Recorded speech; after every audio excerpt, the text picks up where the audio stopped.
Bien, donc au nom des organisateurs du SATIS Screen for All, je vous souhaite la bienvenue pour cette conférence qui est consacrée aux évolutions et aux ruptures technologiques dans le transport des images vidéo. Alors là, quand j'ai mis le transport des images vidéo, c'est au sens vraiment très large du terme. C'est-à-dire aussi bien le transport dans un câble que sur une liaison sans fil, qu'une distribution, et ainsi de suite. Je mets de côté tous les aspects fichiers, qui eux, c'est pas du transport. Fichier, c'est du stockage. Et donc cette année, on fête les 40 ans du salon. Alors je ne sais plus bien si c'est la 40e édition, ce qui voudrait dire qu'on n'est qu'à 39 ans. Bon, enfin bref, là, petit problème, mais enfin bon.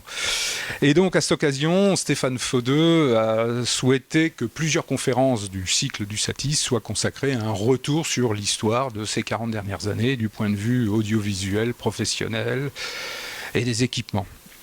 Alors moi j'ai proposé de regarder ça sur l'aspect signaux, codage et le transport, à la fois du point de vue des infrastructures de production, mais aussi des liaisons de contribution, qui est un élément important pour tout ce qui est retransmission d'événements sportifs en live, et souvent qui est un peu méconnu. Et aussi sur la partie diffusion, même si on ne sera pas trop centré sur cet aspect-là des choses. Donc j'ai demandé à 4 spécialistes, venant d'horizons divers, de venir à la fois porter le regard sur ces 40 ans, ou peut-être pas 40 ans, parce que tout le monde n'a peut-être pas 40 ans de carrière derrière lui, et d'expliquer comment ils ont vécu ces évolutions, quelles sont les évolutions qui leur ont paru les plus marquantes, ou les plus en termes de rupture. Bon, j'ai mon point de vue aussi là-dessus.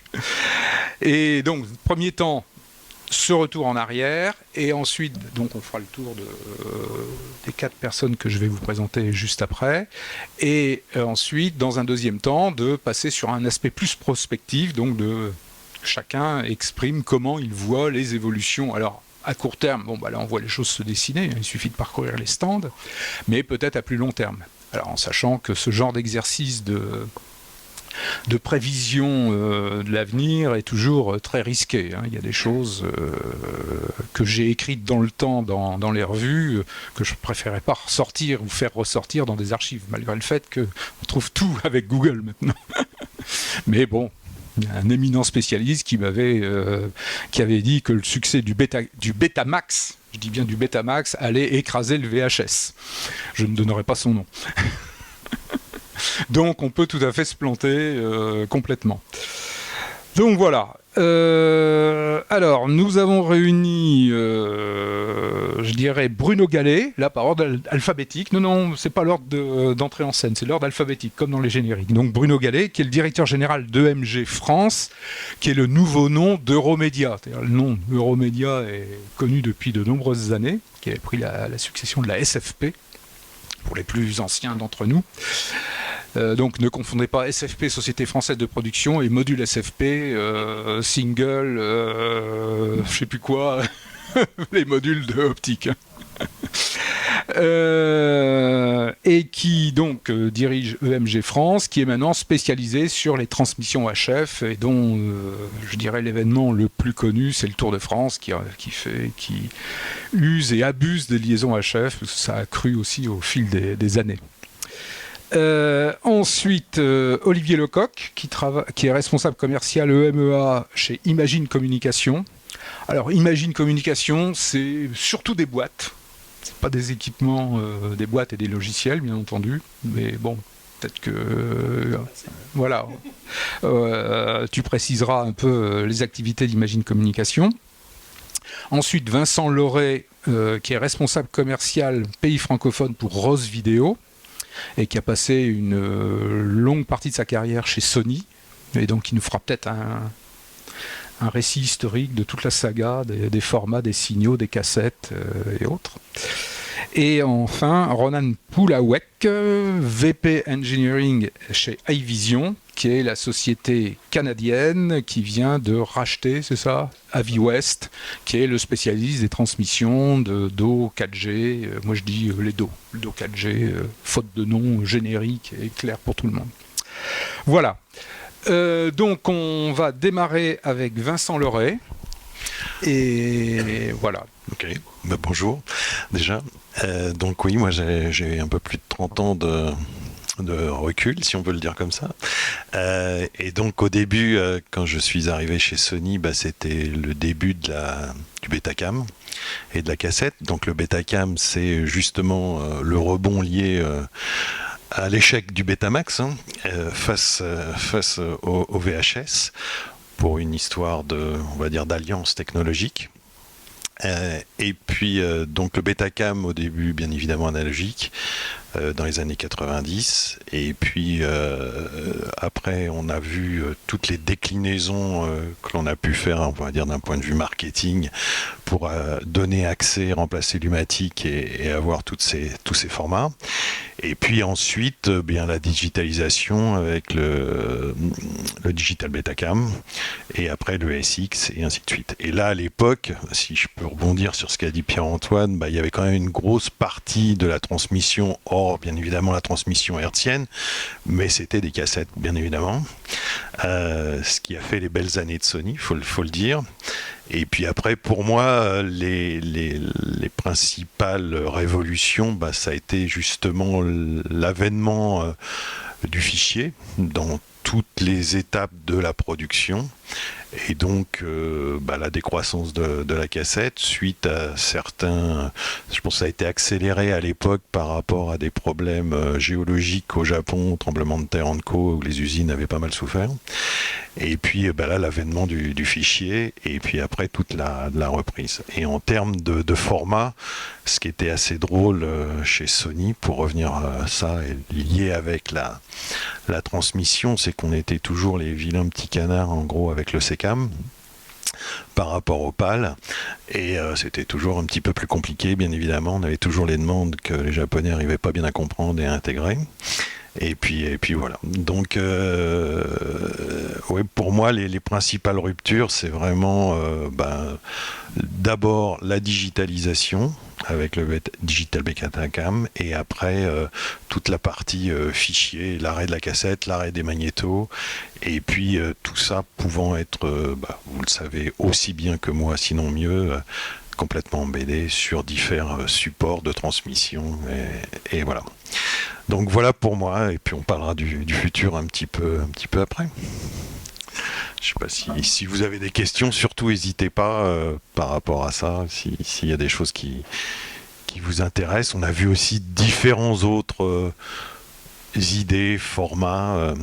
Monsieur Tellier dans la salle, là, mais avec tout ce qui était la 3D à une époque, et ainsi de suite, qui sont...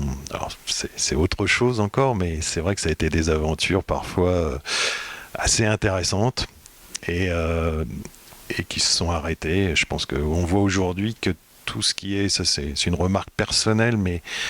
Et c'est peut-être un petit peu en bordure, mais tout ce qui est un peu immersif pour chaque personne, notamment la 3D avec la lunette, mais maintenant le métaverse et ainsi de suite, ce qui se passe chez Meta / Facebook, on voit les limites de ça, et finalement, une image, je pense que ça a besoin d'être avant tout partagé, et on voit les limites de l'image vraiment utilisée de manière que personnelle.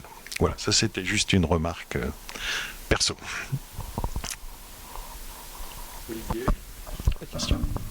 J'ai une question. J'ai un Beta SP qui est en panne au bureau. Je peux l'apporter à qui aujourd'hui? Ah, ça c'est une bonne question. J'en ai un, vraiment. Et je crois qu'il y a des... Alors, je veux pas... Il y avait une époque, il y avait une boîte qui avait repris la fabrication des têtes. Mais on peut faire réparer encore. Je crois. Mais si tu veux, je garderai ça. J'utilise pour la RSA. Il faut bien poser des questions. Sur cette conférence, il y aura deux parties. La partie c'est un peu le passé, et la partie du futur. Donc sur le passé, moi j'étais pas chez Imagine Communication à l'époque, donc j'ai plutôt donné mon expérience par rapport au métier que je faisais au début, donc à peu près un petit peu moins de 30 ans pour moi. Mais j'ai connu le SECAM, c'était un peu la fin du SECAM, inventé par Henri de France, qui a donné son nom à l'Esplanade où est France Télévisions. Et puis on sait surtout le PAL, j'ai surtout travaillé avec le PAL qui arrivait en 62, qui arrivait en France. Enfin, moi quand j'ai commencé à travailler, c'était déjà sur les 1 pouce, il y a eu des 2 pouces, des 1 pouce au montage et en production dans les sociétés de production. Et pour moi, la plus grosse transformation, parce que voilà, pour avoir bien travaillé avec le PAL et les différents formats de cassettes, mais même en tournage, et on avait quand même plein de problèmes. On en parlait l'autre fois. Avant, il fallait arriver au moins 2 heures avant dans la régie, faire les phases de chaque produit, de chaque caméra. Donc il y avait toutes ces phases à faire. On avait sans arrêt des problèmes de chroma, bien que le PAL ait été fait pour pallier à ces problèmes de chroma. Enfin, c'était un véritable chantier de préparer aussi bien une régie de post-production qu'une régie de production, et qui donnait un résultat avec une qualité qui était quand même assez moyenne à la fin, puisque il y avait des shifts, enfin il y avait tous des termes qu'on a connus. Bon, pour les cassettes c'était les drops, hein, c'était pas mieux, c'était un enfer d'avoir les drops sur les têtes sales, les shifts, enfin des ruptures de faisceaux, le fameux color framing. Mais cela dit, on hérite quand même le Blackburst de ça. Le Blackburst existe toujours aujourd'hui, et la porteuse à 443 elle est toujours actuelle dans numérique. Tout ça pour dire qu'en 1996-97 est arrivé par bonheur le numérique, le fait d'avoir un signal SDI. On a assez parlé du SDI, comme quoi le SDI est mort. Pour moi le SDI il n'est pas mort déjà aujourd'hui, même si on parle de plein d'autres choses. Après on va parler d'IP, mais le SDI est loin d'être mort. Et lui, il a quand même changé la vie. Moi, c'était une révolution en termes de prod, où ça allait beaucoup plus vite à faire les choses, où les équipements devenaient plug and play. On avait beaucoup moins de problèmes de chroma, etc. Et même Alors en analogique, ce qui était sympa, c'est quand on perdait un peu de signal, on voyait quand même.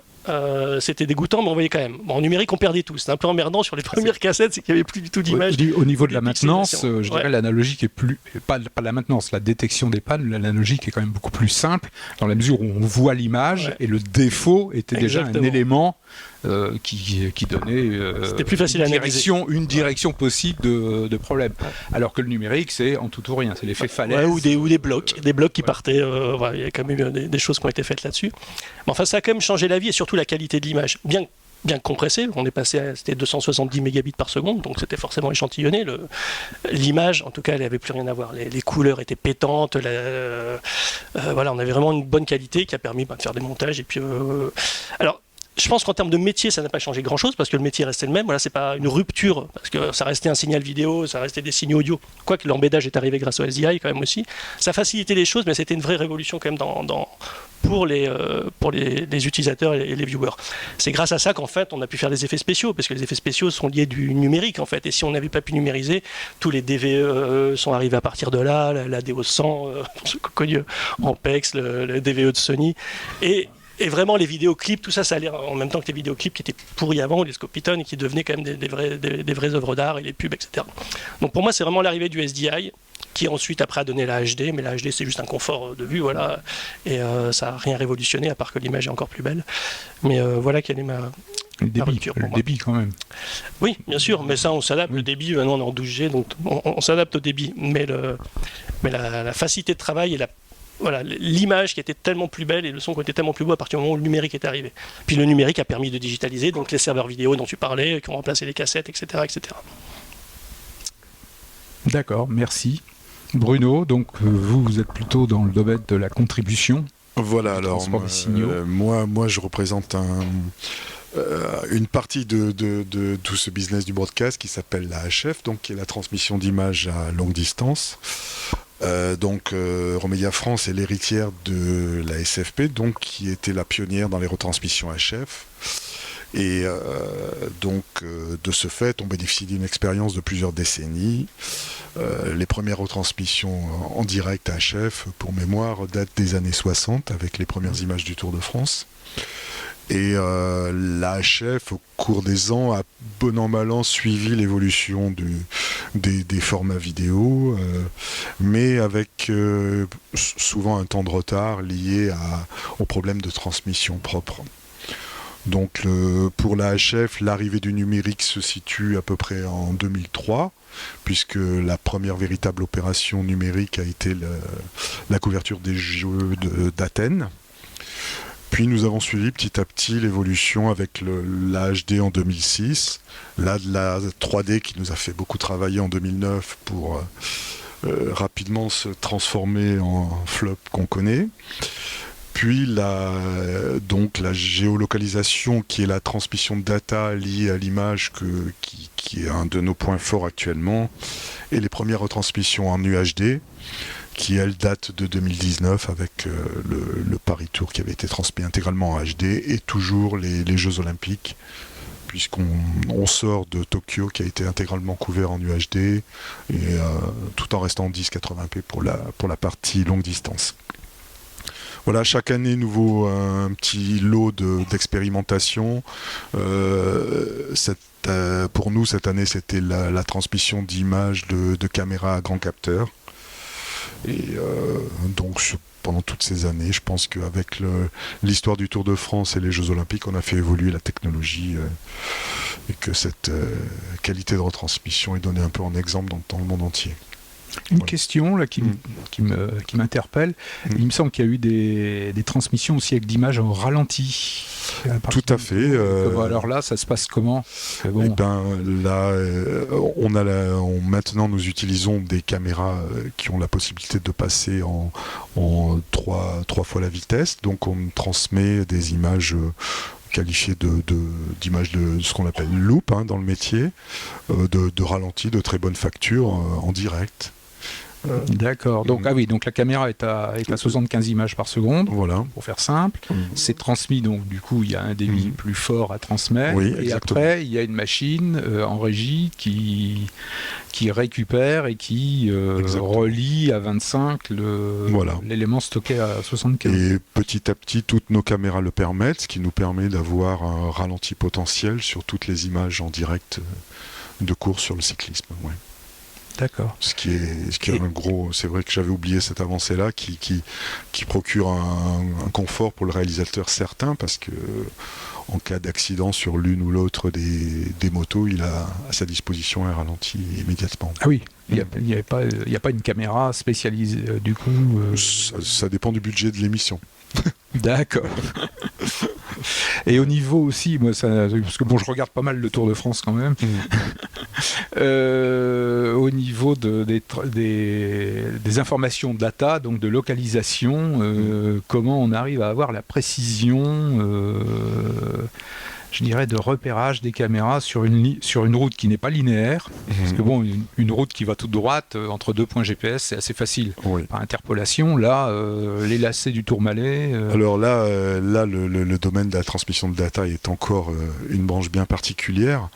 La géolocalisation des caméras existe depuis longtemps, puisque nos émetteurs sont couplés à des émetteurs GPS. Donc la grosse nouveauté depuis 2015 en gros, c'est qu'on géolocalise tous les coureurs d'un peloton grâce à une puce qui est située sous la selle des coureurs, et en utilisant tous les canaux de nos émetteurs HF, nos canaux data, pour transmettre toutes ces données à l'arrivée où elles sont agrégées, et permettre toutes les applications graphiques que vous voyez à l'image. Voilà. D'accord. Donc on améliore la précision en travaillant sur la triangulation entre chaque capteur et en améliorant la retransmission de toutes ces datas au sein même du peloton. D'accord. Donc c'est, je dirais, un équipement à la fois côté moto, côté émetteur sur les motos, et sur chaque coureur, ouais. Sur chaque vélo de chaque coureur. Il n'y a pas encore la puce sous la peau. Pas encore, mais grâce à ce système-là, on obtient une précision bien supérieure à celle du GPS. On est en dessous d'1 mètre, de précision. D'accord. Ouais. Voilà. D'accord. Ok. Ronan. Bonjour à tous. Moi je travaille pour iVision, une société canadienne qui est basée à Montréal, qui a des bureaux un peu partout, dont un bureau à Rennes, lié à l'acquisition de la société Aviwest, donc qui était spécialisée en fait dans les systèmes de contribution basés IP, notamment basés sur les réseaux cellulaires publics ou les réseaux de façon plus générale sans fil, mais toujours basés IP. Moi, ce qui me semble significatif, c'est... alors, j'ai pas connu le Betacam, je suis pas encore... Peut-être que effectivement, j'ai pas autant d'expérience. Mais en fait, j'ai connu quand même le tout début de la télévision numérique. et notamment avec les premiers standards MPEG-1 qui étaient vraiment des standards informatiques. J'ai connu cette numérisation du signal et ces standards de codage vidéo notamment, qui étaient vraiment au début, le MPEG-1, le H.263, tous ces standards étaient faits pour que finalement on puisse regarder une vidéo sur son ordinateur avec le modem RTC, le réseau cuivre France Télécom, là, et qu'on puisse voir une vidéo ultra pixelisée en 320 par 240 pixels, et on était content quand on voyait ça. Hein. Et dans une vignette en général. Dans une vignette avec une image, je dirais pas une image toutes les secondes, mais allez, 15 images par seconde à peu près. Donc aujourd'hui on en fait 60 hein, en UHD ou en HD. Donc c'est vrai que j'ai connu l'arrivée de ces standards MPEG-1. Moi je travaillais à l'époque pour Thomson Multimédia. Et à Thomson, on avait très rapidement pris le pli du MPEG-2. Le MPEG-2 qui est arrivé ensuite pour la télévision numérique, la fameuse télévision numérique pour le satellite et pour la TNT en fait. Donc très rapidement, ça a été quand même assez disruptif parce qu'entre MPEG-1 qui était un standard vraiment pour les gens qui avaient à l'époque, en 95, dans les années 90, un ordinateur et une bonne connexion Internet, ce qui n'était pas évident. La DSL est arrivée à peu près dans les années entre 90 et 2000. Donc le MPEG-2 a été quand même une grosse révolution parce que avec le MPEG-2, c'était plus des vignettes, c'était de la télévision SD, donc PAL ou SECAM, numérisée, encodée, donc compressée quand même assez fortement. Ce qui permettait d'entrevoir effectivement de la diffusion de cette télévision numérique vers effectivement pour le broadcast sur des réseaux satellites ou TNT. Donc ça a été quand même une grosse révolution. Il y a eu un marché énorme qui s'est tout de suite arrivé en Amérique du Nord sur aussi des réseaux câbles. Donc ça a été comme une grosse révolution. On passait de l'ASD principalement, donc des résolutions SD mais de bonne qualité. Alors les gens disaient ouais mais c'est moins bon que la télé analogique. Effectivement, il y avait un gros débat à l'époque qui disait que finalement, quand vous alliez à la Fnac, les vendeurs vous disaient qu'il faut acheter un écran, une télévision numérique avec il n'y avait pas les écrans plats encore à l'époque, mais ça sera bien meilleur qu'une télé analogique.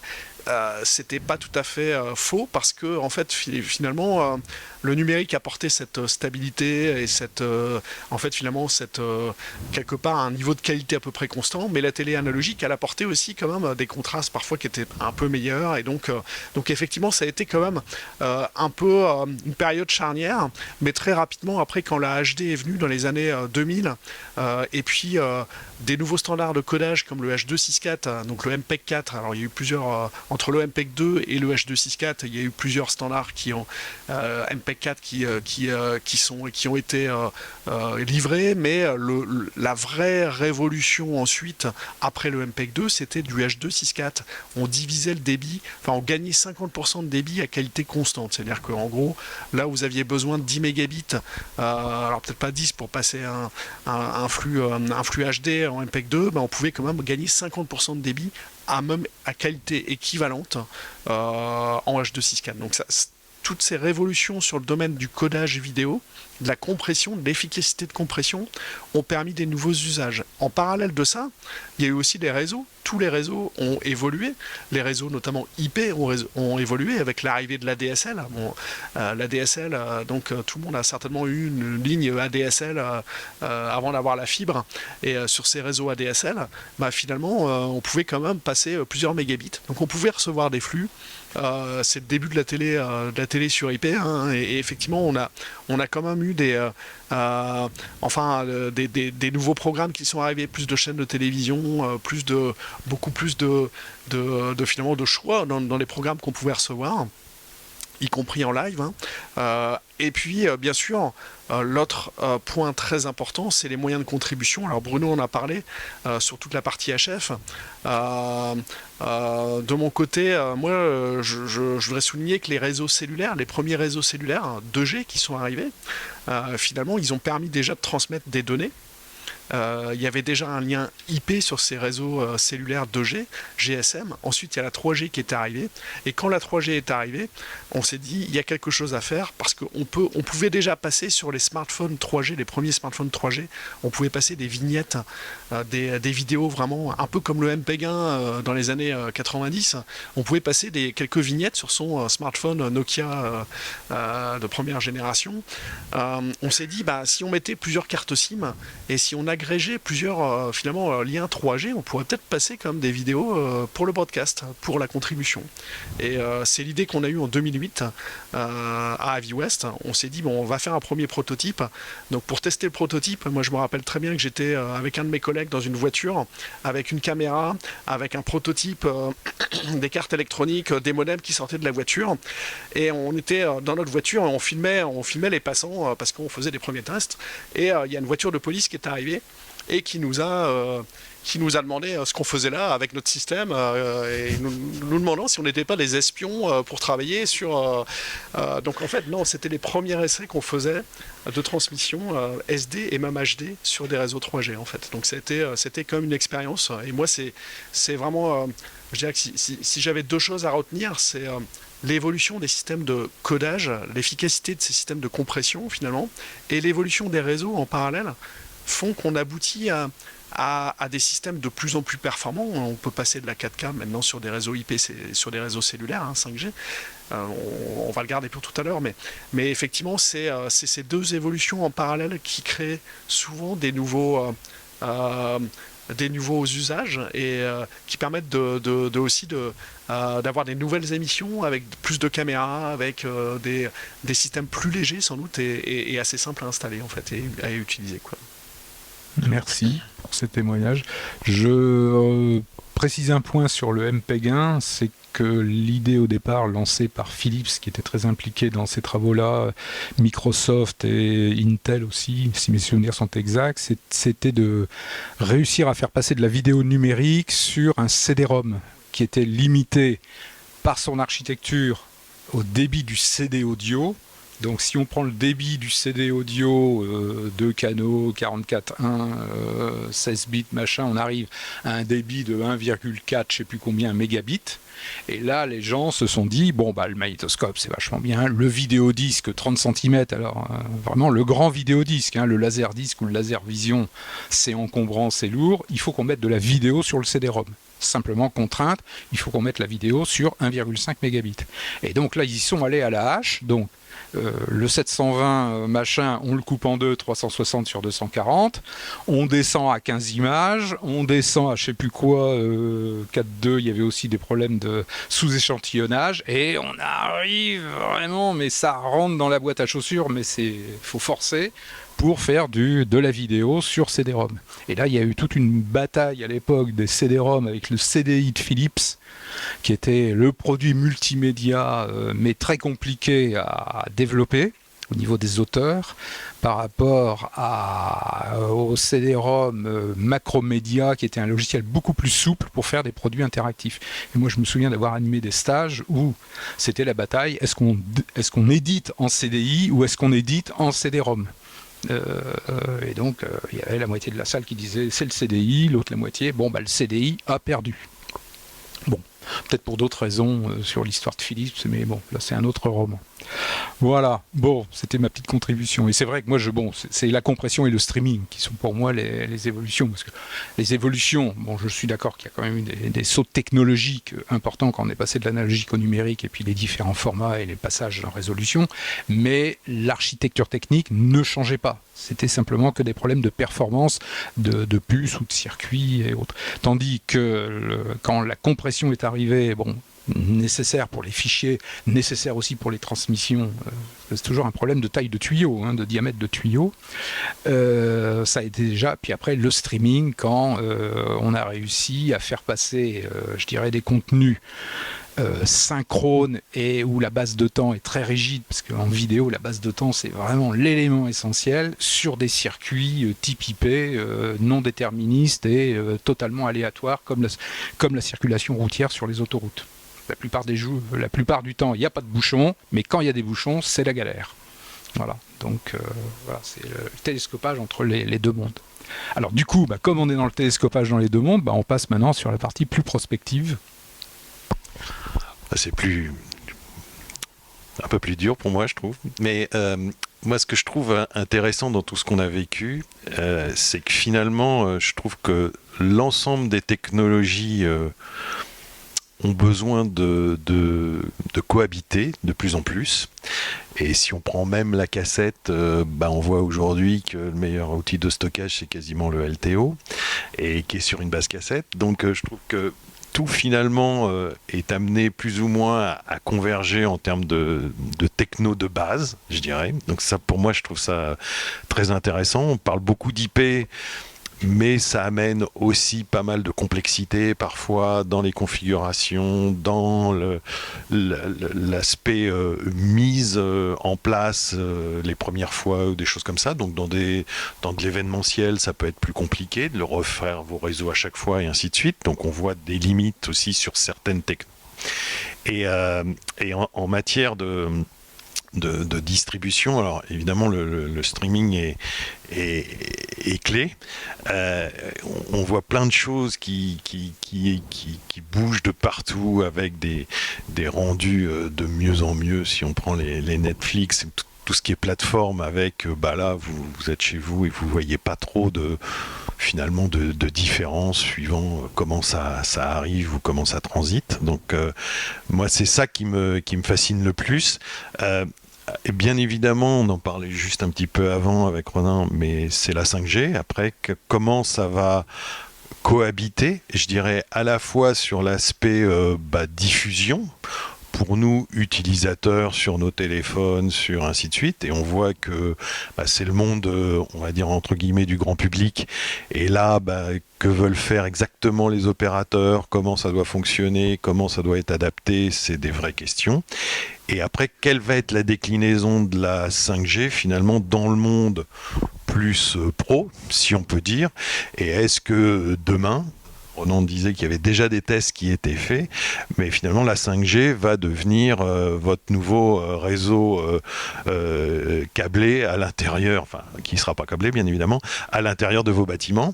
Et ça pour moi ça me semble être vraiment les enjeux de demain. Et le plus gros enjeu que je vois et aujourd'hui en étant chez Ross, c'est finalement comment vous arrivez à avoir des produits qui sont assez hybrides, qui vous permettent de prendre le meilleur de chaque techno, tout en minimisant les compromis que vous avez à faire et à vous apportant une souplesse à la fois opérationnelle et d'infrastructure maximum. Et ça, je trouve que c'est vraiment les enjeux de demain. Comment on arrive à marier tout ça et prendre le meilleur des mondes pour avoir des outils toujours plus faciles, toujours plus stables, toujours plus, je dirais, modulaire. Et voilà quoi. Et ça, c'est juste pour parler un tout petit peu de Ross, c'est vraiment un de nos chevals de bataille. Et je trouve que c'est vraiment un truc qui est super important pour le futur. Voilà pour moi. Mais la 5G demain, à l'intérieur des bâtiments et pour enlever tout le câble, ça me paraît être l'enjeu de demain, moi, ça vraiment. Avec sûrement des endroits où il faudra que ça soit câblé parce que ça fait pas de sens non plus si vous êtes à 5 mètres dans une même pièce. Je pense que ça c'est des choses qui, pareil, où faut garder un certain pragmatisme, mais ou dans une régie. Mais ouais, voilà. Olivier ? Étant assez d'accord sur l'aspect 5G, ayant plein de spécialistes pour en parler, 4G, 5G, je vais pas en parler, mais parce que voilà, j'ai rien à ajouter. Je pense que la 4G apparemment a quand même des beaux jours devant elle, parce que la 5G, qui est le futur, mais je crois qu'on a quand même un petit horizon de 10 ans quand même avant que la 4G disparaisse. Je crois que la 4G rend beaucoup de services aux gens en contribution aujourd'hui et suffit. Aujourd'hui, on a quand même des problèmes avec la 5G de distance aussi. Il faut toujours rester dans un périmètre réduit, donc soit des villes. Enfin, on va pas courir toute la France en 5G demain, je pense. Au niveau révolution, j'avais parlé de la première. Pour moi, c'était le passage au numérique, SDI. Puis la Ronan a bien complété en parlant de toutes les compressions. Donc il y avait le Motion JPEG, MPEG 2, MPEG 4, voilà. JPEG 2000 évoluant un petit peu, et aujourd'hui le JPEG XS, qui est un peu la nouveauté, qui est montré également, qui permet d'avoir des très très faibles latences. Et donc on en reparlera. Pour revenir sur la partie... On peut préciser un peu les écarts de débit entre les deux gammes. Alors il y a le débit et il y a surtout la latence, parce que le débit, c'est bien, mais parce que la latence, ça m'amène à parler de la remote production. C'est-à-dire qu'avant, tant qu'on fait de la contrib, tant mieux si ça va vite, mais je veux dire, on n'est pas aux pièces. À partir du moment où on fait de la prod, c'est à l'image. Le réalisateur, s'il a 1000 km de là où se passe l'événement, il veut commuter comme s'il était sur le stade. Et donc, c'est un petit peu différent. Mais en termes de débit, par exemple, en lossless, donc sans perte de qualité en HD, on est à 130 mégabits par seconde en JPEG XS. Et en UHD, on est à 1 gigabit par seconde, au lieu de 12. Donc c'est un rapport de 1 à 10. Ça, c'est sans perte de qualité. On peut évidemment améliorer les compressions. Encore une fois, ce sera toujours au détriment de la qualité, mais à l'œil, vous pourrez voir sur le Satis, il y a des équipements qui le montrent. À l'œil, même aux instruments de mesure, il y a ce qu'on appelle la qualité lossless suffit. Quelque chose qui m'amène à dire que tout ça aussi a fait changer, on est dans un monde complètement de marché, et je pense que les écrans de télé, ont quand même été extrêmement moteurs là-dedans pour nous aider à vendre tous nos trucs, que ce soit la 3D, que ce soit la HD ou que ce soit l'Ultra HD. Je pense que si on avait toujours un cathodique en 4 tiers, on vendrait pas, tout ça n'existerait pas, parce qu'on aurait des problèmes de taille. Et en fait, on fait miroiter aux gens, il suffit d'aller chez Darty, n'importe où, des écrans de plus en plus grands. Donc j'imagine que les gens ont des logements très grands maintenant, avec des écrans qui font la taille des murs. C'est peut-être moins vrai pour des Parisiens, mais en tout cas, en province, on voit les gens ont leur home cinéma dans les maisons de campagne, à la cave, ils font des home cinéma. Et si on a un grand écran et qu'on reste en SD, là pour le coup c'est vraiment dégueulasse. Donc la HD, je pense que la HD a réellement été repoussée par la taille des écrans, et l'Ultra HD aussi. Parce que l'Ultra HD, sur un écran normal, bien malin celui qui dira quelle est l'image d'Ultra HD de l'image HD. Donc le HDR va apporter une différence de chroma qui est une fausse, c'est un maquillage le HDR, c'est un joli maquillage, tant mieux pour le viewer, mais c'est pas la réalité. Mais l'UHD qui est vraiment que de la résolution, il y a plein de gens à qui on a fait des tests sur un écran normal, un peu plus petit que celui-là, ils vous disent que l'Ultra HD c'est celui-là et la HD c'est l'autre. Parce que l'œil est tout simplement pas capable de le voir. Maintenant avec des grands écrans, c'est différent.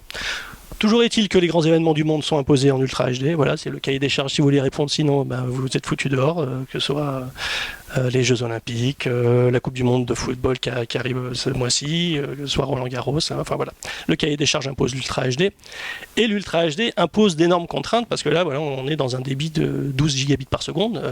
Donc moi je parle pas de compression, je laisserai mes confrères parler de transmission, etc. Mais en prod, on est en bande de base. On compresse pas pour faire de la prod. Et donc le problème du SDI a montré ses limites avec le 12G. Et l'IP, quelque part l'IP, le 21.10 ou le 22.6 auparavant, c'est-à-dire le non compressé sur IP, avant c'était tout simplement pas possible parce qu'il fallait des débits. Les switches sont arrivés, là ils ont fait ce qu'il fallait, Cisco, Arista ont fait des switches. Bon, maintenant on a des ports 100 Go, des ports 400 Go sur les switches qui permettent réellement de mettre de la vidéo dessus. En SDI, ça devient quasiment ingérable, à moins de faire une petite prod, mais une grosse prod en UHD. Il y en a, MP en fait, pour parler d'un concurrent, ils en font, mais c'est fastidieux. C'est beaucoup de câbles. Il y a des camions de câbles qui partent, qui doivent aller aux autres endroits de la France. Ça pollue, c'est pas dans l'air du temps, etc. L'IP permet quand même d'alléger énormément le câblage. Donc si on parle rien qu'en termes de câblage, c'est une révolution là-dessus. Après, en termes de qualité, l'image elle est aussi belle, elle n'est pas plus belle en IP qu'en 12G, c'est la même image, mais son mode de transport est différent. Donc le 21.10 c'est un peu imposé comme norme, on sait qu'on peut avoir de l'IP compressé, il y a débat toujours, aucune norme s'est imposée, mais en tout cas la plupart des gens dans les cahiers des charges imposent le 21.10 comme standard. Et le JPEG XS apporte la possibilité de compresser ça et donc d'échanger aussi bien en contrib qu'en remote prod. Donc en remote prod, pour parler donc de l'élément clé, pour moi, c'est la latence plus que la compression. Parce qu'en latence, en JPEG XS, on a moins d'une image de latence. Et donc là, par exemple, si vous allez, ce qui est montré au Satis entre l'IFA, le stand de l'IFA et le quart de boîte à outils broadcast, le quart de prod, ils ont fait un petit échange entre deux. Ils montrent une réelle production, remote production en JPEG XS, avec compression et avec analyse de délai. Et en fait, on a la boucle totale, boucle complète. Donc ça, on pourrait le mettre sur des grandes distances. Là, il y a 30 mètres, mais en fait, c'est valable sur de grandes distances. On obtient rien que le mélangeur. En fait, un mélangeur qui est virtuel prend 3 images et aller-retour, avec les différents types de processing, on n'a que 2 images. Donc c'est tout à fait possible pour un réal à 2 images de travailler dedans. Il y aura toujours des contraintes. La mise en place au début de l'IP, c'est pas plug and play comme du SDI, ça marche très bien. Euromédia est un des précurseurs là-dedans, et donc Euromédia, les équipes belges, et la Coupe du Monde est faite entièrement en IP 2110, là, qui a lieu là par les équipes d'Euromédia. Et d'ailleurs, ils font la remote production. Je ne sais pas si ça a été la cérémonie, mais pour la première fois dans le monde, une remote production depuis Hilversum, qui est le centre aux Pays-Bas de MG, et le Qatar. Et là, c'est en POC, ça va pas passer à la télé, mais ils vont vraiment tester si on peut vraiment parler de remote production longue distance. En courte distance, j'appelle ça 40 km, ils savent le faire, il n'y a pas de souci. Mais là, on va vraiment faire longue distance en passant par différents réseaux, et on va voir. Donc pour moi, c'est un peu tout ça la nouveauté, parce que c'est l'IP. L'IP, c'est l'informatique. On est passé du monde vidéo à un monde qui est full informatique, quand on parle d'IP, et de format de fichier, et de réseau télécom. Et on n'est plus, en fait, le monde broadcast tel qu'on l'a connu, voilà, la vraie vidéo, pas le même SDI, disparaît au profit de l'informatique pure et dure, quoi. Qui apporte plein de nouvelles fonctionnalités, ce streaming dont tu parlais, voilà, la possibilité de voir tous les types d'images, toutes les informations d'où on veut. Voilà mon point de vue. D'accord, merci. Bruno, les prochaines étapes? Alors, nous, je peux revenir un peu sur l'IP qu'on utilise déjà depuis plusieurs années. On a plusieurs types de configurations. Nos liaisons nous permettent de véhiculer en HF de l'Ethernet, donc de gérer à distance bon nombre de nos applications, comme le contrôle de tous nos appareils, des émetteurs, la géolocalisation, le monitoring à distance, tout ça. Donc c'est quelque chose qu'on fait en HF depuis assez longtemps. On utilise aussi nos capacités d'encodage et de décodage pour véhiculer alors en broadcast avec nos entrées et sorties RTP de la vidéo compressée donc de véhiculer toutes nos images sur nos réseaux privés. On commence aussi à utiliser le protocole SRT afin de transporter nos images sur l'internet public, ce qui est une solution économique qui est appelée à se développer fortement, à mon avis. Je sais pas, on en parlera ensemble. SRT a été mis au point par iVision. Ouais. Voilà, Ouais. c'est pour ça. Donc je me doutais que la réponse serait positive.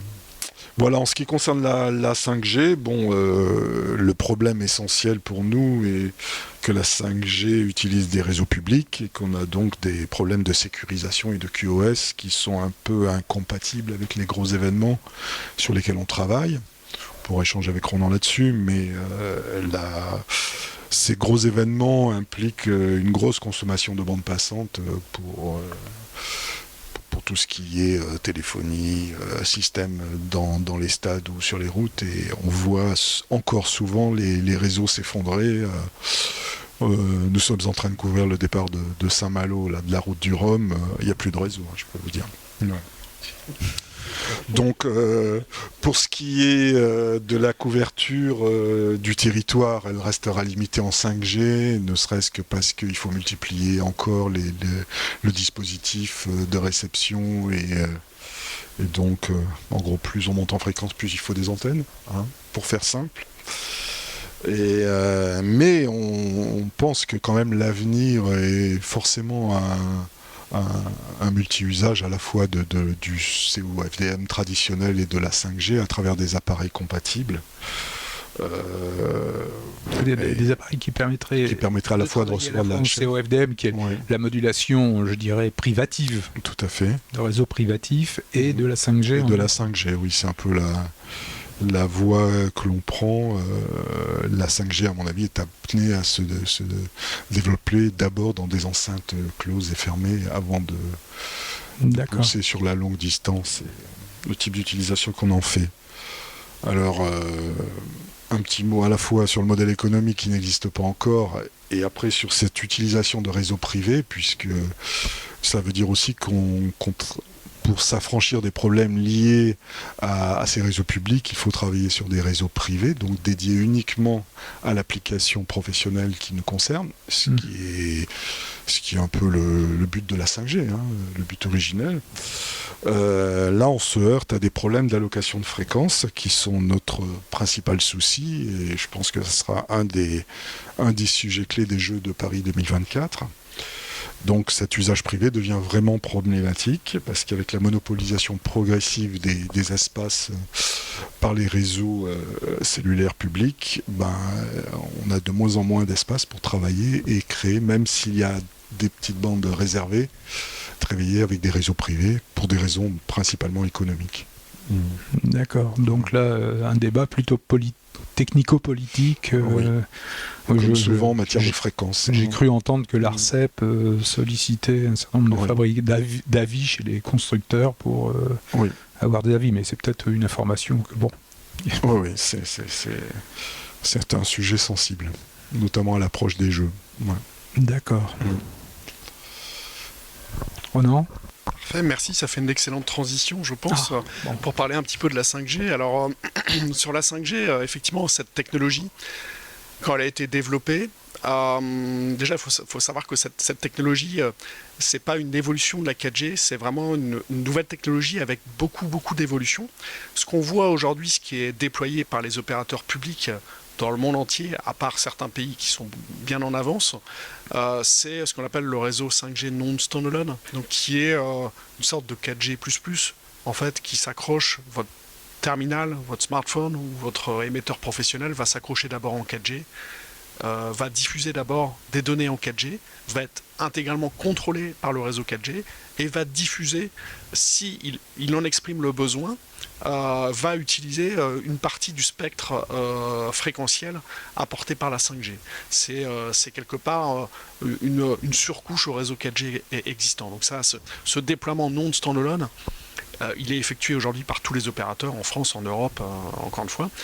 Le deuxième standard, le vrai standard 5G, le standalone, qui va finalement couvrir beaucoup plus de fonctionnalités et d'avantages, il va être déployé par les opérateurs publics d'ici 2 ans à peu près, mais il est déjà disponible pour créer sa propre bulle 5G privée.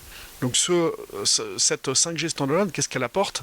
Elle apporte beaucoup de nouveautés, notamment cette fameuse qualité de service.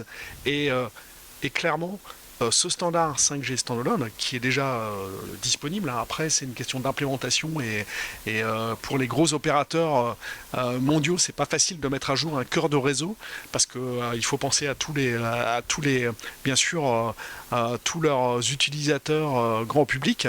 Donc il faut qu'ils ont quelque part un impératif de finalement de servir tout ce grand public. Donc c'est pas facile de mettre à jour ce réseau, mais le standard est déjà disponible. Donc la 5G standalone, elle va apporter de la qualité de service, la réservation de bande passante, ce qu'on appelle du slicing. Donc c'est une isolation complète du réseau. Vous pouvez avoir dans un réseau 5G plusieurs sous-réseaux complètement isolés, un pour la sécurité par exemple, un autre pour le broadcast, un autre pour effectivement les voies d'ordre, ou ainsi de suite.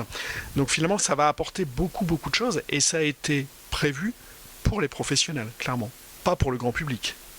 Donc ce standard 5G, quelque part, ce que je suis en train de dire, c'est que il est quand même très adapté à un usage professionnel. Alors que la 4G, clairement, quand la 4G est sortie, c'était l'optique, c'était les smartphones, le grand public. Là, la 5G, standalone, la cible pour, alors je dirais pas seulement les opérateurs publics, mais aussi les fournisseurs de réseaux, de cœur de réseau 5G, ce sont les professionnels. Et dans les professionnels, il y a le broadcast qui est demandeur de débit, qui est demandeur d'usage pour transmettre de la vidéo en 4K à très basse latence. Donc la 5G, elle apporte aussi beaucoup de choses, beaucoup de nouveautés en termes de spectre, de fréquence. Parce que quelque part, la bande passante, elle est liée aux fréquences disponibles, au spectre de fréquences qui est disponible. Donc l'ARCEP va effectivement réguler en France, va être le régulateur en France pour décider quelle fréquence un opérateur peut utiliser et quelles fréquences seront libérées pour un usage privé. Alors là, ça évolue quand même très rapidement dans beaucoup de pays pas seulement la France et les pays européens, mais partout dans le monde, on a quand même une grosse évolution de ce spectre et en fait de la libération quelquefois il s'agit de 100 MHz de bande sur une bande 5G. Ces 100 MHz vont vous permettre d'avoir des débits quand même de plusieurs centaines de mégabits disponibles pour un usage privé. Donc effectivement il y a une question de dimensionnement derrière ça qui est très importante. On est en train de passer d'un monde un peu d'experts vidéo à un monde d'experts informatiques et finalement réseau où il va falloir dimensionner. Mais ça va aussi, comme tu le disais tout à l'heure, dans la simplification parce que quelque part, il y a quelques semaines, on a été impliqué dans une opération au Danemark pendant les élections générales à Copenhague. Pour installer un cœur de réseau privé et mettre 6 caméras qui utilisaient ce réseau et pour transmettre intégralement à l'intérieur de cette bulle 5G au sein du Parlement en fait de Copenhague. L'installation a duré une demi-journée pour mettre en place tout ce système et ça a très très bien fonctionné. Donc c'est un exemple quelque part que effectivement la 5G c'est la simplification des moyens de production, c'est effectivement plus de débit parce que j'ai pas parlé des ondes millimétriques, la 5G, la 4G, les fréquences étaient comprises à peu près entre 700 mégas et 2,6 GHz. C'est à peu près les bandes de fréquences avec des fréquences clés. Aujourd'hui, en 5G, on va couvrir de 600 MHz à des fréquences plus basses qu'en 4G jusqu'à 100 GHz. Donc on a un spectre beaucoup plus large qui a été complètement démultiplié. Et donc grâce à ces fréquences, on va avoir des bandes passantes qui vont être disponibles et qui vont servir aux professionnels. C'est pas regarder une vidéo en 8K sur mon smartphone, ça m'intéresse pas spécialement. Par contre, il y a plein d'usages professionnels qui sont ciblés aujourd'hui par effectivement les standards 3GPP. Ce sont bien sûr le broadcast, la sécurité publique, l'automobile, plein de choses qui vont utiliser ces fréquences. Donc c'est pas un mythe, c'est pas de la science-fiction. Aujourd'hui, il y a eu plusieurs expérimentations qui ont été faites. On en parle beaucoup pour Paris 2024. Très clairement parce que il y a un opérateur public qui aujourd'hui qui est très impliqué et qui souhaite aussi montrer une grosse évolution et ce que cette technologie permet clairement. Donc il y a vraiment beaucoup d'enjeux. Mais je pense qu'on n'est pas dans la science-fiction, on est vraiment dans quelque chose qui aujourd'hui est en train d'arriver. Il y a quelque chose qui est en train de se passer, comme quand le MPEG 2 est sorti, je pense qu'il y a vraiment quelque chose qui est en train de se passer. Pour ce qui est de la couverture 5G dans des bâtiments, c'est aussi quelque chose. Aujourd'hui, on a tous été confrontés à des problèmes de connexion au Wi-Fi qui n'étaient pas bonnes. Le Wi-Fi, alors mis à part la dernière évolution du Wi-Fi, le Wi-Fi 6, mais mis à part cette évolution, le Wi-Fi est assez peu robuste à de la transmission de vidéo, par exemple. C'est bien pour relier des ordinateurs et faire du transfert de fichiers, mais pas pour transmettre de la vidéo en direct. Et bien en fait, la 5G, c'est la meilleure technologie aujourd'hui qui existe sans fil pour transmettre, en tout cas sur IP et en numérique, pour transmettre effectivement une vidéo simplement et efficacement en fait. D'accord, donc je dirais plein d'éléments techniques à caler quand même, parce que bon, tout ça, ça doit passer par des standards ou des normes. Alors oui, ces standards sont déjà aujourd'hui le comité de normalisation de la 5G, donc qui s'appelle 3GPP, finalement délivre des standards régulièrement. Aujourd'hui, le standard standalone a été livré, je crois, de mémoire, ça doit faire 2 ou 3 ans déjà. Donc les implémentations, c'est comme un standard de codage vidéo. Quand vous avez un standard de codage vidéo qui arrive, il faut un peu de temps pour que les industriels finalement l'intègrent et en tirent toute la quintessence. Là aujourd'hui, les grands industriels, Ericsson, Nokia ou Bicom même par exemple, travaillent sur le sujet, ont déjà des solutions. Alors je voudrais parler aussi d'une opération qui a été effectuée par exemple au Vélodrome à Saint-Quentin pendant la Coupe du Monde de cyclisme sur piste. Donc cette opération a été effectuée intégralement avec un réseau 5G privé installé dans l'enceinte du stade Vélodrome à Saint-Quentin et avec des caméras robots donc sur fil qui était relié à un réseau 5G millimétrique. Donc, je vous cache pas que l'installation a été grandement simplifiée parce que finalement, quelque part, tout le monde sait aujourd'hui connecter sa box à la maison et connecter son smartphone ou son ordinateur en Wi-Fi.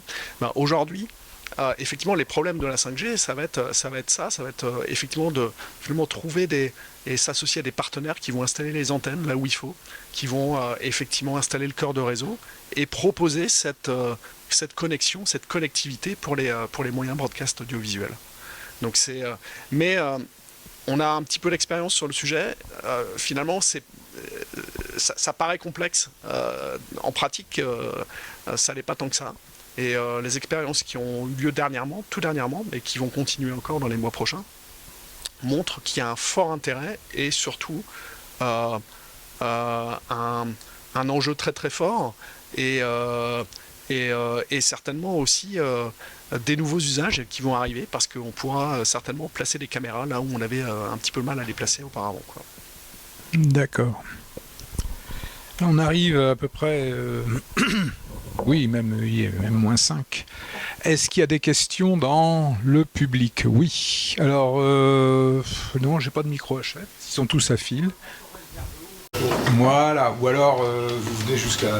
Moi, j'ai deux points d'éclaircissement à demander concernant, sur l'évolution des technologies. On parle de la transition du PAL directement au digital, mais n'y a-t-il pas eu le standard composante, c'est-à-dire XAQV? Et bon, ça peut prêter à sourire parce que les deux Mac a connu quand même un échec au niveau du grand public. Et puis la deuxième chose qui m'a surprise aussi, c'est que vous ne parlez pas du tout de la contribution par liaison satellite, que ce soit en point à point ou en diffusion, parce que ça a servi pour les deux quand même pendant un bon laps de temps.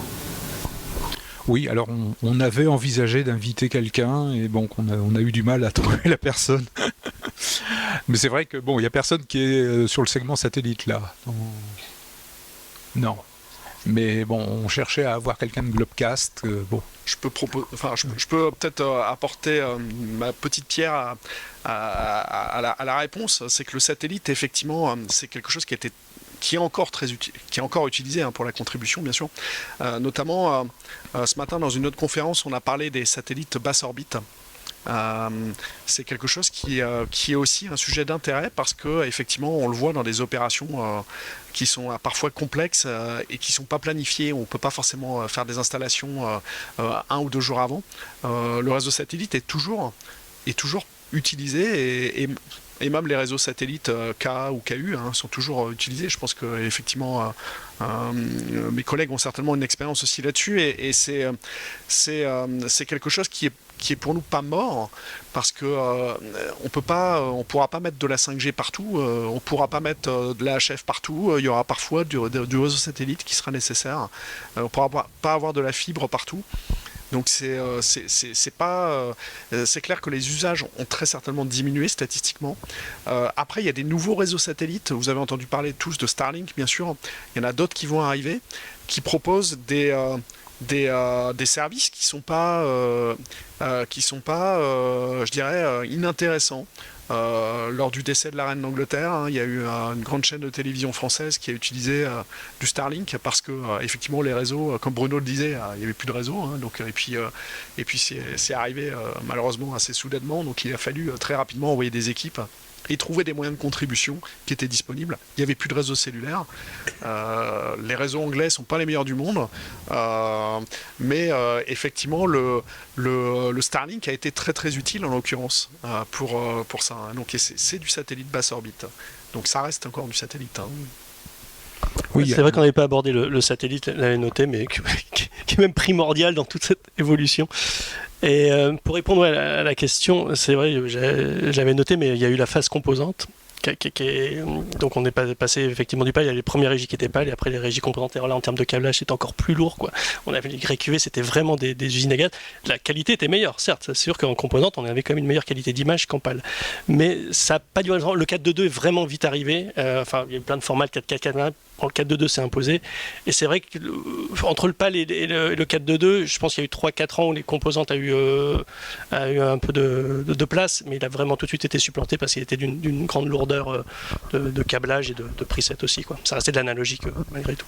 De mémoire, le Betacam est sorti en 1982. Je ne sais pas si je me souviens d'un salon à Montreux où j'ai failli y aller et que bon, je ne suis pas allé pour des raisons. Oui, et puis il y avait aussi la guerre des Malouines aussi qui avait été couverte plus ou moins comme ça. Et j'ai retrouvé un article parce qu'après je cherchais aussi la sortie de la première régie SDI. Ah non, pas SDI, excusez-moi. La première régie numérique de Thomson. Alors je pensais, Bernard Tichit, je pensais que c'était 82-83. Je suis retombé sur un article du Monde en 85. Voilà, parce qu'il y avait un voyage aussi de... D'accord, oui. Oui, il fallait enregistrer. Oui. Donc, en réalité, les composantes. Mais quand on dit Betacam, souvent aussi, c'est par abus de langage. Quand on dit Betacam, c'est composante analogique. Par abus de langage. Parce qu'à un moment, je ne sais plus si c'est Vincent ou Olivier, vous avez fait allusion. Oui, alors, le digital Betacam, après, voilà, tout à fait. D'autres questions? Oui. En fait, moi, j'avais deux questions. Une pour réagir un peu sur Starlink, parce que je ne sais pas si vous l'avez vu, mais récemment, Elon Musk il a fait une conférence avec AT&T et pour dire qu'il mettait des antennes aussi 4G, enfin, sur ses satellites. Est-ce que ça peut passer aussi comme ça? Ça, c'est la première question. Et la deuxième question, j'aimerais que vous me disiez ce que vous en pensez un peu, mais au niveau des formats, vous avez un peu survolé le PAL, le NTSC, le SECAM, la disparition du SECAM. Est-ce que ça va vers une réduction? Parce que maintenant, la HD, c'est le même format de résolution, mais une fréquence d'image différente. Est-ce que, avec les codecs, au contraire, ça se complexifie plutôt que ça simplifie? Est-ce que vous voyez plus tard, ou est-ce qu'on s'en fout? Parce qu'en fait, tout pour aller tout... C'est pas aussi simple. La réponse n'est pas aussi simple. Je sais pas. Vous avez des avis? Aujourd'hui, à part le framerate qui pose effectivement un problème et qui fait chaque fois qu'il faut faire de la conversion, on va un peu abîmer l'image, surtout en sport, entre les États-Unis et nous. C'est vrai que ça pose toujours un problème. Alors il y a des outils qui le font très bien, mais qui coûtent cher. Mais sinon, c'est assez standardisé. Hein. À part vraiment la framerate conversion, tout est aujourd'hui vraiment standardisé et on peut lire un peu tout. Non, on peut pas. Tout ça, c'est lié au secteur au départ. C'est lié au courant. Ça vient du courant électrique, hein, cette histoire-là. Donc, ça, on est en 50 Hz, en 60 Hz au niveau du courant, et tout vient de là, en fait. Puis on voit aussi qu'il y a encore certaines, on va dire, îlots, je sais pas quel mot, mais il y a la TSC aux États-Unis, des choses comme ça qui sont pas vraiment en Europe. On est toujours plutôt sur l'HDBTV. Enfin voilà, il y a pas mal encore de différences et je pense qu'on est loin d'une harmonisation mondiale et on oublie le Japon là-dedans. Enfin, je pense qu'on est assez loin de tout ça encore. Enfin, c'est un avis perso, mais... Au niveau des industriels, en général, il y a un resserrement des gammes. C'est-à-dire qu'avant, il y avait des vraies machines européennes et des vraies machines américaines. Oui. Là, maintenant, c'est plus qu'une seule machine et on fait un switch 50-60 au moment où... Oui, on essaye d'avoir tout intégré pour... Non, mais ça, c'est un aspect que pour les industriels. Tout à fait. Mais c'est ce que je disais tout à l'heure, c'est comment on arrive à converger toutes les technos dans les mêmes boîtes, quoi. Parce que sinon, c'est ingérable.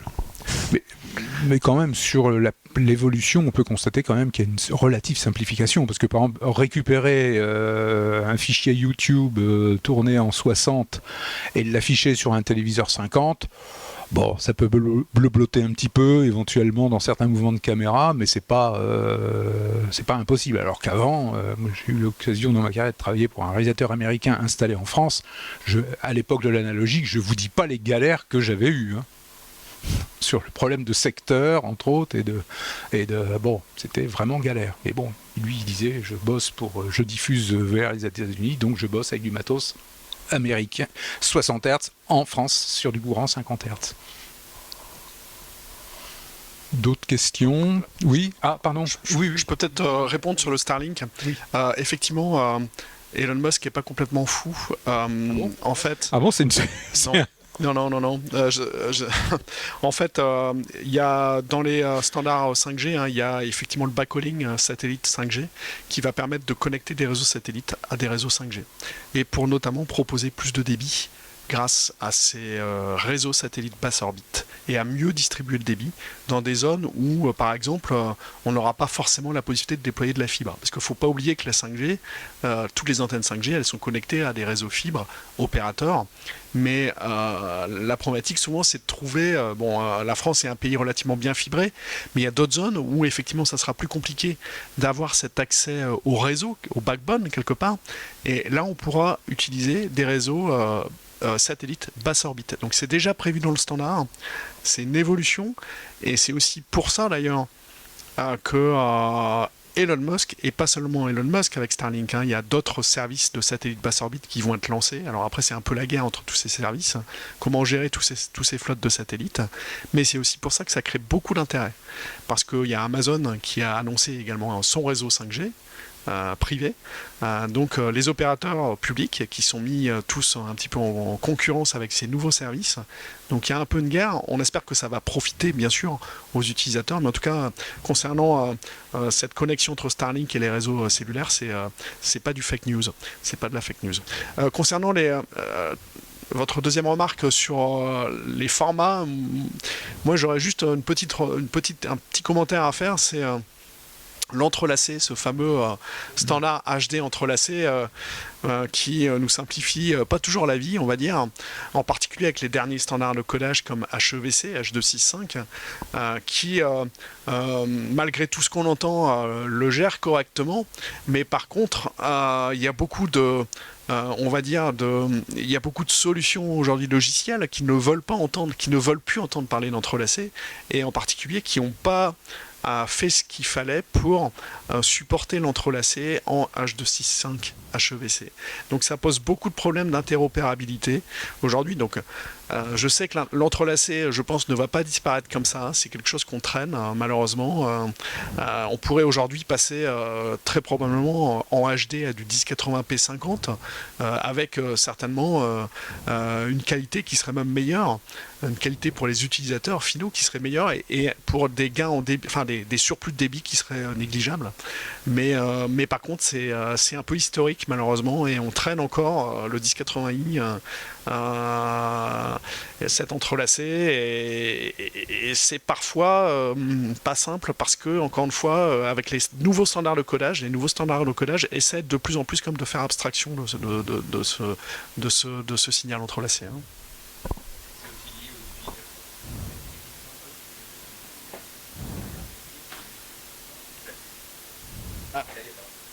C'est complètement aberrant de faire de l'entrelacé sur des dalles LCD. C'est aberrant. Hein. Oui. Bien sûr. Bien sûr. Mais voilà, la diffusion aujourd'hui, le broadcast, elle est encore majoritairement en entrelacé en HD. Bah, bien sûr. Pardon, donc les outils de production, d'édition doivent encore gérer ces formats. Et, il y a aussi, il faut imaginer que le monde est vaste et que les évolutions techniques ne vont pas toujours à la même vitesse sur tous les continents. Donc il y a aussi un retard. Je ne sais plus, dans une conférence, il y avait... je crois que c'était un opérateur satellite qui avait donné des statistiques sur les diffusions au niveau mondial et pour finir on se rendait compte que l'Europe et en gros l'Amérique du Nord étaient, alors je sais plus à l'époque en HD ou je sais plus quoi, et que on faisait encore du 4/3 SD sur la moitié du monde. Oui, c'était un opérateur satellite, c'est par rapport au nombre de canaux, voilà, c'était au nombre de canaux qu'il gérait au niveau mondial, je crois que ça devait être Intelsat, je crois, et la répartition était surprenante, c'est-à-dire qu'il y avait le nombre de canaux HD à l'époque, c'était à peine un tiers ou un quart de sa capacité satellitaire sur le monde, alors que pour nous c'était la HD, point. Donc il y a aussi ça, c'est-à-dire il y a ce qu'on appelle l'effet de parc, quand on doit déployer une nouvelle technologie, il y a toujours un effet d'anciens équipements qui sont là et qu'il faut continuer à desservir. Et sur les archives, bien entendu, aussi. L'ASD n'a pas disparu. Dans plein de pays, elle est toujours là. En Russie, là. Mais même en France, en TNT, il y a encore des chaînes qui sont en SD. Bien qu'elles produisent en HD, elles sont diffusées en SD encore. Donc, mais là, ça tout ça s'entrelacé, effectivement, vient à la prochaine attribution des fréquences. Parce que là, il y a eu un bug dans le calcul des bandes passantes des fréquences. Mais l'entrelacé, en fait, on a un héritage de ce qui existait auparavant. Voilà, et on peut pas tout changer. En fait, il faut rester des compatibilités. Il faut garder des compatibilités avec des existants, et ça explique. Même chose que, parce que pour préparer la conférence, j'ai regardé quelques éléments historiques. Il y a des dates, quelquefois, Wikipédia affirme que telle norme ou tel standard est sorti en telle année. Moi, je me dis, non, c'est pas vrai du tout. Parce qu'entre le moment où c'est présenté dans un salon, le moment où les produits sont disponibles et le moment où ils sont vendus, et je dirais à un niveau de parc à 80%, on va dire, il s'étend facilement 10 ans. Ça va un petit peu plus vite là sur les nouvelles technologies, mais et encore. Bien, d'autres questions? Peut-être parce que là on est arrivé au temps qui est imparti, 13h10, donc voilà. Bien, merci à tous pour votre attention et merci à nos 4 intervenants pour la qualité de leur présentation. Merci.